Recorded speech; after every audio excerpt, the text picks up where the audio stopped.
The Larapinta Trail is stunning, but it's also unforgiving. Most hikers spend weeks planning out their gear for the lowest possible base weight, but the most important thing you'll ever pack is a system that you'll hopefully never have to use. From the 3 things you can do whilst planning that can be the ultimate safety net to the specific cable you'll need to keep your navigation alive, we're looking at how to stay safe while having an amazing experience on trail in the outback. So what's the simplest and cheapest tool? A trip intention form. Leave your plan and itinerary with someone who isn't on the trail. Tell them exactly when you'll return and, crucially, exactly when they should alert the authorities if they haven't heard from you. Even if your PLB fails, this ensures help is eventually on the way and will have some information as to where you are to begin helping you with. On the Larapinta specifically, the logbooks are the best way to help out the authorities in the event of an incident. These will help narrow the search area down drastically should you get lost, likely resulting in help arriving much sooner. We know water capacity is important from the last video, but don't forget electrolytes. You need to put back into your body what you sweat out. We sell a bunch of great options here, from Trail Brew, Sodi, Pure Sports Nutrition and Scratch Labs. Or, if you need to find some when you're a bit further from home, hydrolytes are great and should be at most chemists or supermarkets. And here's a desert surprise: swimming.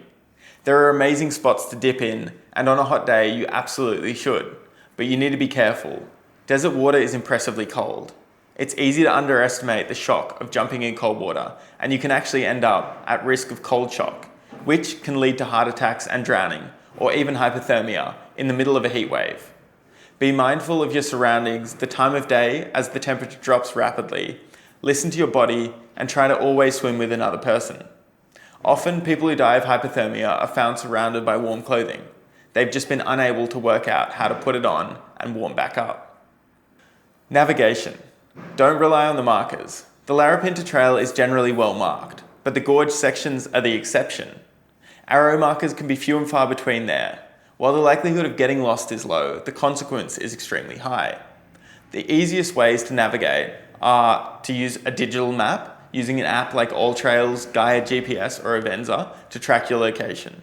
All 3 offer options for offline maps and varying levels of user-friendliness and reliability of the maps, although all 3 will be sufficient for a trail like this. It's important to double-check the route that you download to ensure that it's actually following exactly where you want to go.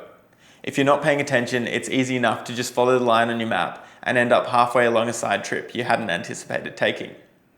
If you're relying on mapping apps for your navigation, it's important to ensure that everyone in your group has the maps downloaded and is prioritizing the battery of their phone, which brings us onto power. Treat your phone battery as safety gear.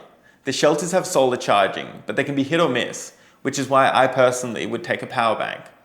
We sell the Nightcore range, which are some of the lightest and highest rated power banks on the market. I've done a full video on both the 10,000 and 20,000 milliamp hour options, but I would say 10,000 should be plenty, given that you can charge these at the shelters. Well, you can definitely get away without one. As I use my phone as my primary source of navigation, the 150 grams of my NB10000 feels like a no-brainer. And a pro tip for the shelter chargers, bring a standard USB cable as the stations don't have USB-C yet. Now, if you're on your own, I'd highly recommend carrying a paper map and compass as a redundancy. Having multiple devices may well be enough for some, but when it comes to an emergency situation, no one has ever complained about being overprepared. It's worth doing some basic research online as to how to use this effectively if you're not experienced. You can get a Larapinta map kit delivered to you from the Northern Territory Government website, or you can pick them up in Alice Springs.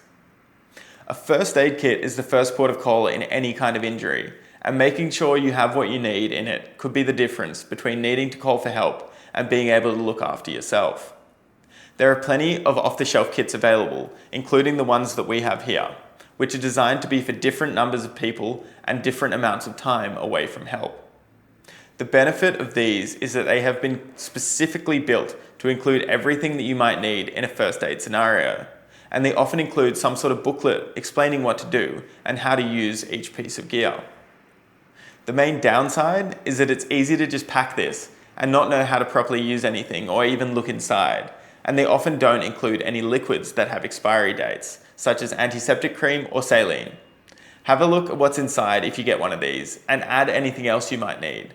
I'd recommend both of those liquids, as well as, at a minimum, something for chafing, blisters, and some paracetamol and ibuprofen, and anything else that you think you may need.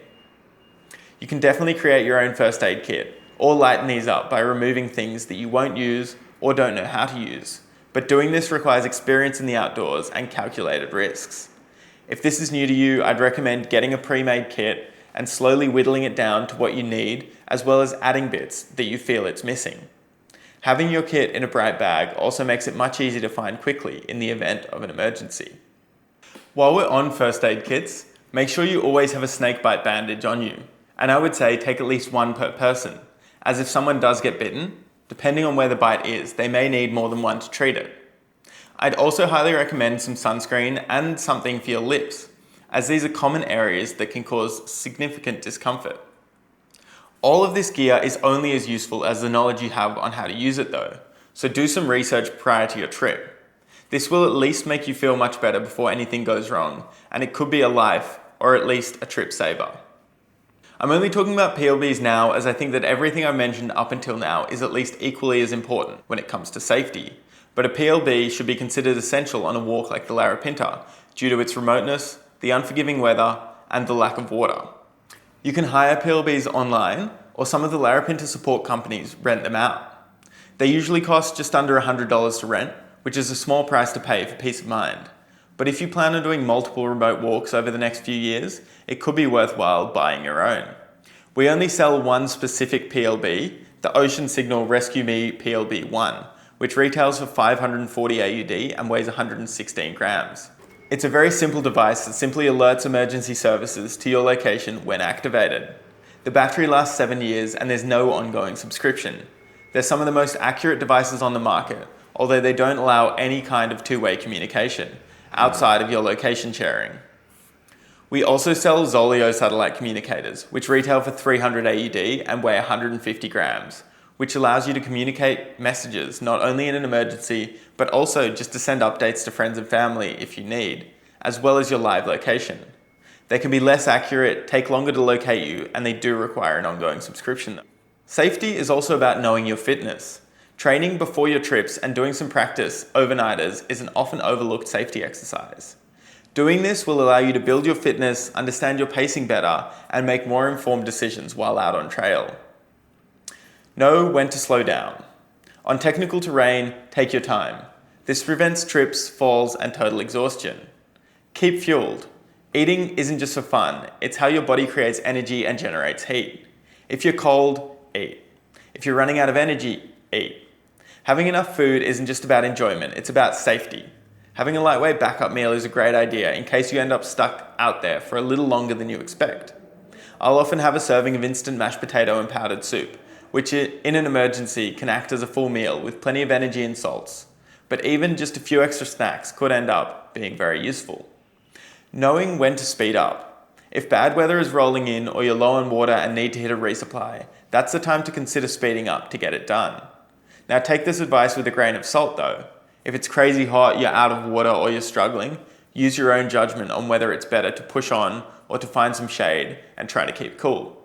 This is where that training and experience from your practice trips will come in handy. At the end of the day, your gear is your survival kit. This whole series has been about your setup, and that's because your gear is your safety net.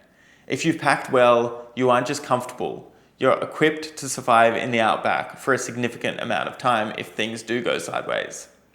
While packing light may prevent problems on trail, you want to make sure that you have some redundancy in your gear. And finally, know your limits. The Larapinta is a great trail, but it's incredibly remote. If all of this feels a bit overwhelming, there's absolutely no shame in booking a tour operator. Whether you want the added safety or just the extra comforts that this provides, the important thing is just that you get out there. I'm super confident that you won't regret it.